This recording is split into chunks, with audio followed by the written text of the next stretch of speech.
Welcome everyone. Just for introduction, myself Akash. I have qualified IIT. I have completed my BTech from IIT Lucknow. During my school time, I was the school topper and I got the best student award in my school. During my board examination, I was the one of the district toppers in Varanasi district. I had been teaching chemistry for 1.5 years in Lucknow. After that, I have decided to join Chaitanya's education. So here, I will teach chemistry to class 11, 12, JEE Mains, JEE Advanced and for NEET. Okay, so let us start. So first of all, let us have a general talk on chemistry. What is this chemistry? And we will see what the people think about this chemistry. Okay, तो देखिए मेरा अभी तक experience ऐसा रहा है, मैं जितने लोगों से मिला हूँ, मैक्सिमम लोगों का मतलब स्टूडेंट्स की बात मैं कर रहा हूँ, मैक्सिमम स्टूडेंट्स का ये कंसर्न रहता है कि उनको केमिस्ट्री समझ में नहीं आता. मे बी ये आपके साथ भी हो सकता है या आप बहुत अच्छे भी हो सकते हो केमिस्ट्री में. बच्चे कहते हैं सर केमिस्ट्री तो समझ में नहीं आता, इसको ये तो रटने वाला एक सब्जेक्ट है, इसमें तो कोई लॉजिक ही नहीं है, इसमें तो केवल फैक्ट्स ही फैक्ट हैं और जितने रूल नहीं है उससे ज्यादा तो यहाँ पे एक्सेप्शंस हैं. सो उसको कैसे पढ़ा जाए. तो लाइक ये सबका ऐसा क्वेश्चन रहता है. बट लेकिन क्या रहता है कि हम ऐसे इन्वायरमेंट में रहते हैं जहां हम दूसरे से अफेक्ट होते हैं, तो उसके कारण क्या होता है ना, हम अपने माइंड में एक निगेटिव इमेज क्रिएट कर लेते हैं. तो अभी जैसे आपने केमिस्ट्री अभी पढ़ना स्टार्ट करा है, बट आपने इतना सुन लिया है केमिस्ट्री के बारे में, इतना निगेटिव, बट क्या है कि आपने एक कॉन्सेप्शन बना लिया, एक निगेटिव कॉन्सेप्शन बना लिया है.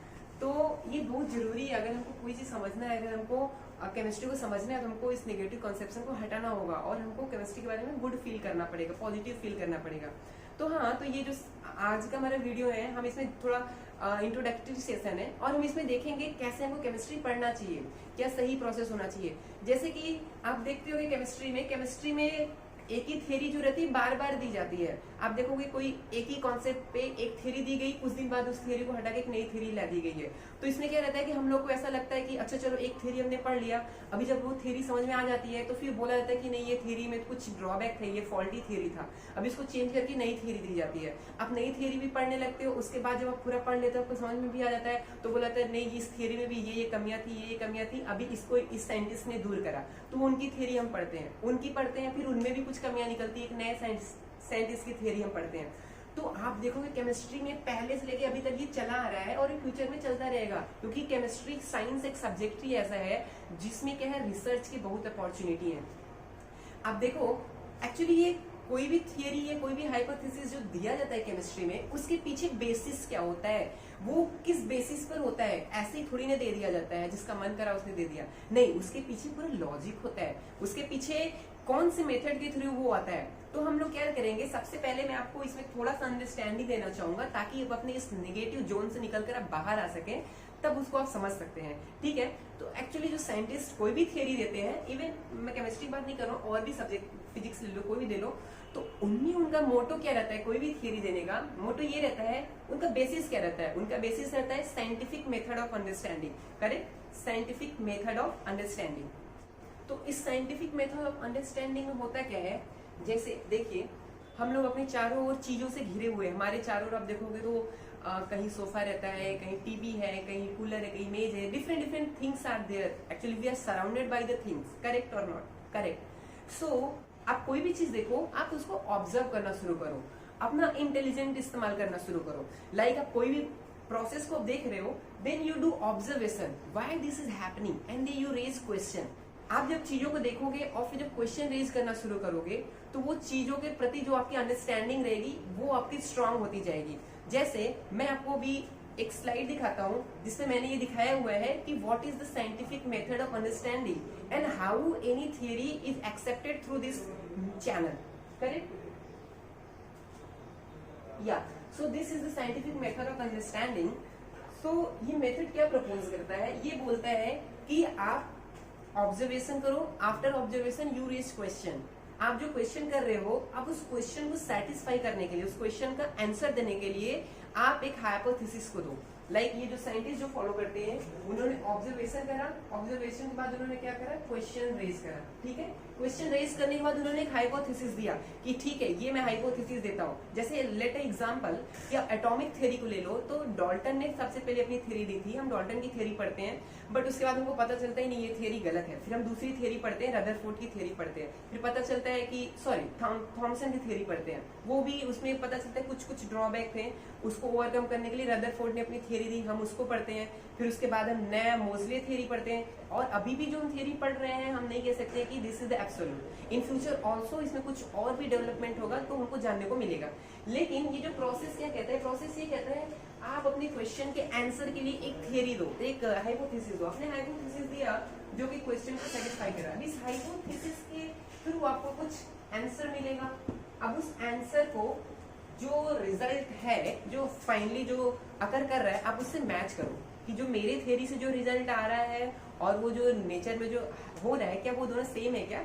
अगर आपका रिजल्ट एनालाइज करने पर अगर सेम आता है तो आपने क्या करा है, आपका हाइपोथेसिस जो था करेक्ट था, और वो एक्सेप्ट कर लिया जाता है साइंटिस्ट के द्वारा, करेक्ट। और फिर वो हमको पढ़ाया जाता है और फर्दर डेवलपमेंट करा जाता है। अगर आपकी वो थ्योरी गलत थी, आपकी जो हाइपोथेसिस है उस फिनोमेना को एक्सप्लेन करने में फेल हो जाती है, तो हम क्या करते हैं, इसको हम अगेन इस प्रोसेस को रिपीट करते हैं। ये यहाँ नहीं रहेगा, हम इसको दोबारा ट्राई करते हैं, और ये दोबारा से साइकिल चलता है। हम उस थ्योरी में मॉडिफिकेशन करते हैं, हाइपोथेसिस को चेंज करते हैं, एक नई हाइपोथेसिस देते हैं। जैसे डाल्टन ने दिया, फिर थॉमसन ने दिया, फिर उसके बाद रदरफोर्ड ने दिया, बोर ने दिया, मोजले ने दिया। ऐसी थ्योरी क्या रहती है, इंप्रूव होती जाती है, रिफाइन होती जाती है और रिफाइन होती जाती है। फाइनली एक टाइम जब हमको ऐसी थ्योरी मिल जाती है जो उसके प्रैक्टिकल रिजल्ट से मैच कर जाती है, हम उस थ्योरी को एक्सेप्ट कर लेते हैं, ठीक है। तो ये जस्ट मैंने आपको एक हिंट दिया कि कैसे समझाना है। लेकिन यहाँ से एक बहुत ही अच्छा पॉइंट हमारे सामने आया कि हम साइंटिस्ट जब ये प्रोसेस को अप्लाई करते हैं तो हम लोग भी इस प्रोसेस को क्यों नहीं अप्लाई करें। तो देखिए, अगर हमको केमिस्ट्री पढ़ना है तो हमको क्या करना पड़ेगा, केमिस्ट्री में हमें ऑब्जर्वेशन करना सीखना पड़ेगा और क्वेश्चन रेज करना सीखना पड़ेगा। उसके लिए क्या जरूरी है, चीजों को रिलेट करना अपने डेली लाइफ में। हम जो चीजें देख रहे हैं अपने इन्वायरमेंट में, डेली जो चीजें भी हो रही हैं, हमें उन चीजों को ऑब्जर्व करना शुरू करना पड़ेगा। जैसे ये चीज अगर हो रहा है तो वो क्यों हो रहा है, हवा चल रही है तो क्यों चल रही है, आप कुछ भी कुकिंग कर रहे हो तो ये कैसे हो रहा है ये process. Anything you are doing, you try to apply your intelligence and observe it and raise some question. आप जब क्वेश्चन रेज करोगे ना तो आपके माइंड में ऑटोमेटिक उसके आंसर को ढूंढने के लिए कुछ कुछ चलेगा। देन अगर आप अपने कुछ पढ़ा है, अपने केमिस्ट्री को पढ़ा है, तो फिर आप वहां पे को रिलेट कर पाओगे, तो चीजें रटने की जरूरत नहीं पड़ेगी, करेक्ट। तो चलिए एक छोटा सा मैं आपको यहाँ पर एग्जाम्पल लेके दिखाता हूँ कि कैसे हम इस ऑब्जर्वेशन को अपने डेली लाइफ में कर सकते हैं ताकि केमिस्ट्री को समझने में आसान बनाया जा सके। चलिए एक क्वेश्चन मैं पूछता हूँ, आप लोग सुबह उठकर सबसे पहले क्या करते हैं, सोच लीजिए। हाँ देखिए, कुछ लोग होंगे जो सुबह उठकर तुरंत नहा लेते होंगे, कुछ लोग होंगे जो सुबह उठकर कुछ खाते होंगे, कुछ लोग दौड़ने जाते होंगे, कुछ लोग मेडिटेशन योगा करते होंगे, और कुछ लोग सुबह उठकर दोबारा सो जाते होंगे। मतलब अलग अलग लोग अलग अलग चीजें करते होंगे, ठीक है। तो चलिए हम लेके चलते हैं कि सुबह उठकर जो लोग चाय पीते हैं, ठीक है। तो यहाँ पे मैंने एक प्रोसेस उठाया, चाय। तो अभी हम लोग यहाँ पर देखते हैं, ऑब्जर्वेशन करते हैं कि एक चाय बनाने के प्रोसेस में कितनी केमिस्ट्री इन्वॉल्व है। So now we are trying to see how much chemistry are involved in a process of making tea, correct? हाँ, तो चलिए देखते हैं। चलिए तो हम लोग चाय बनाते हैं और देखते हैं चाय बनाने में कितनी केमिस्ट्री इन्वॉल्व है। तो ये रहा मेरा किचन, ये है गैस और ये है वेसल चाय बनाने के लिए, ठीक है। तो आप लोग यहाँ पर सबसे पहले क्या करते हैं, हम गैस को जलाते होंगे, ठीक है। तो चलिए सबसे पहले प्रोसेस में देखते हैं, गैस को हमने जलाया। तो यहाँ पर आप लोग देख रहे होंगे, यहाँ पर जो फ्लेम है, फ्लेम का कलर क्या है, पर्पल है। यहाँ पर्पल कलर की फ्लेम जल रही होगी, तो आपके माइंड में ये क्वेश्चन आया होगा कि इसका कलर पर्पल ही क्यों है, करेक्ट। यस, तो there is a chapter in chemistry, atomic structure, या this chapter atomic structure which explains कि कौन सा एलिमेंट को जलाएंगे तो कौन से कलर की फ्लेम निकलेगी, करेक्ट। अभी आप इसको और ऑब्जर्व करो तो आप ये देखोगे कि यहाँ पर हम ये जो गैस को जला रहे हैं, इस गैस से क्या प्रोड्यूस हो रहा है, हीट जनरेट हो रहा है।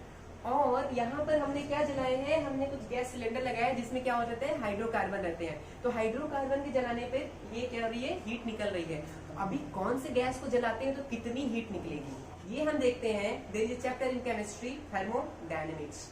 तो थर्मोडायनेमिक्स में हम देखते हैं कि किस एलिमेंट को जलाने से कितनी हीट प्रोड्यूस होती है। सो नाउ व्हाट नेक्स्ट, अभी हम क्या करेंगे, अभी हम वेसल रखते हैं। अभी देखो यहाँ जो ये वेसल है, ये वेसल में आपको दो पार्ट दिख रहा है। एक पार्ट तो मेटेलिक पार्ट है जो कि मेटल का बना हुआ है, और दूसरा पार्ट क्या है, ये ब्लैक कलर का जो है वो इंसुलेटर है। इंसुलेटर मतलब कि जिसमें हम हीट जो है, हीट का उस पर कोई इफेक्ट नहीं पड़ेगा, ठीक है। तो आप ये देखो, इसका जो फर्स्ट पार्ट है, फर्स्ट पार्ट को अगर आप ऑब्जर्व करो तो इसमें हम कौन से मेटल को यूज करें, कौन से मेटल को हमको लेना चाहिए ताकि जो ये कम से कम एनर्जी को ले और ज्यादा से ज्यादा इफिशियंसी दे, करेक्ट। तो इसके लिए हम देखते हैं, there is a chapter in chemistry, electrochemistry. So electrochemistry में हम डिफरेंट मेटल्स का स्टडी करते हैं, उनके कैरेक्टरिस्टिक्स के बारे में। और यहीं पर इसका जो दूसरा पार्ट है, that is the insulator part and that is the made of the polymer. अभी हम कौन से पॉलीमर को लें, कौन से पॉलीमर को लें जो इस पर्टिकुलर गैस से जो हीट रिलीज हो रही है उस हीट को वो बियर कर सके, ताकि उसका जो मेल्टिंग पॉइंट होना चाहिए वो उससे ज्यादा होना चाहिए, ठीक है। तो इसके लिए we used to see the chapter polymer, there is a chapter polymer in chemistry. तो हम उसमें क्या करते हैं, उसमें डिफरेंट पॉलीमर्स के बारे में हम स्टडी करते हैं। Okay, so now what next. अभी हम इसमें क्या करते हैं, अभी चाय बनाने में पानी इसमें डालते हैं। So now we are filling the water and let the water boil. अभी हमारा वाटर बॉइल हो रहा है, तो अभी जो पानी जो उबलता है, तो इस फिनोमिना को आप देखते होंगे कि ये पानी उबल रहा है, इसमें से कुछ बबल्स निकल रहे हैं, कुछ ऊपर जा रहे हैं और पानी लगातार कम भी होता रहता है।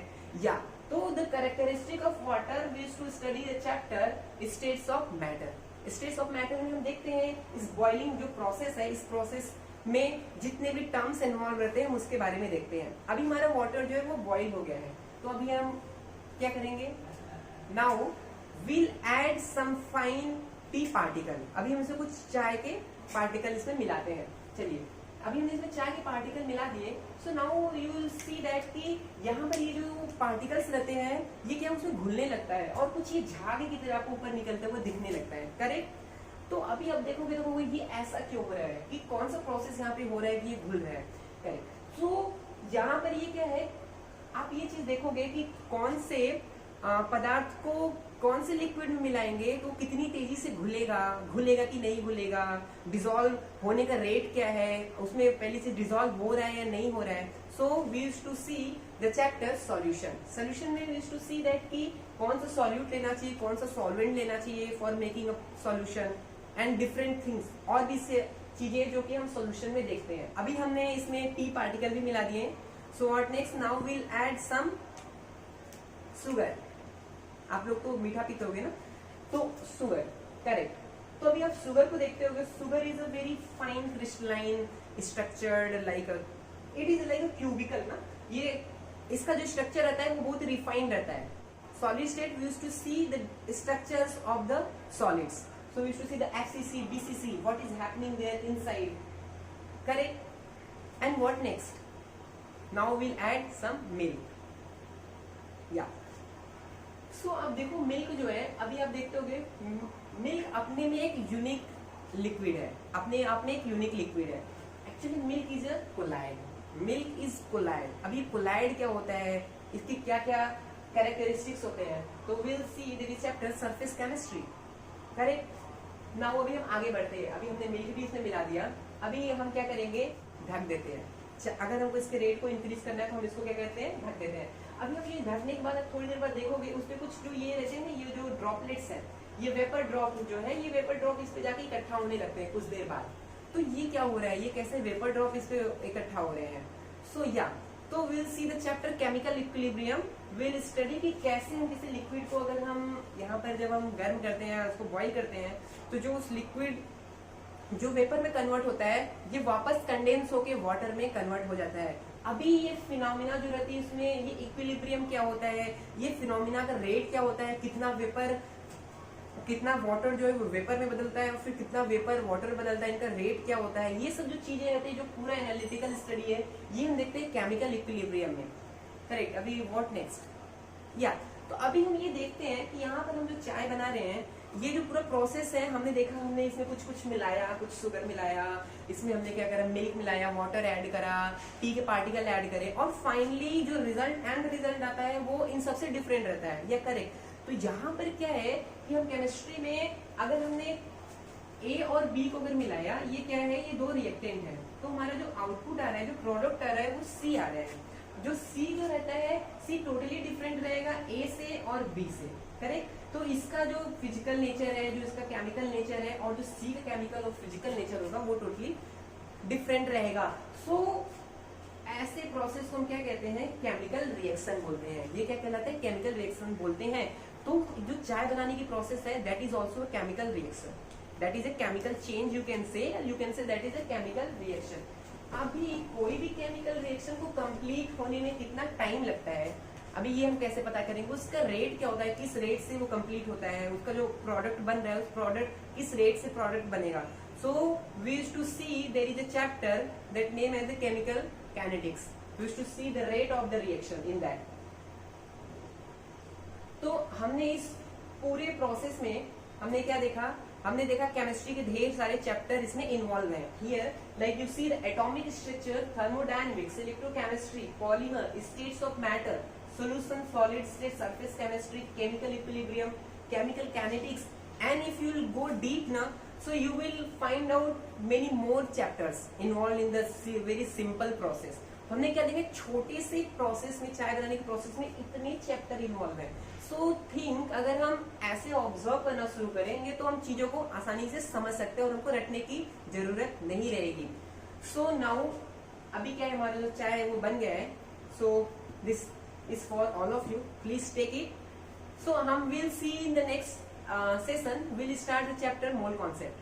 So this is the mole, this chapter is very fundamental, very basic chapter, and मतलब बहुत प्यारा सा, बहुत छोटा chapter है, and very very important also.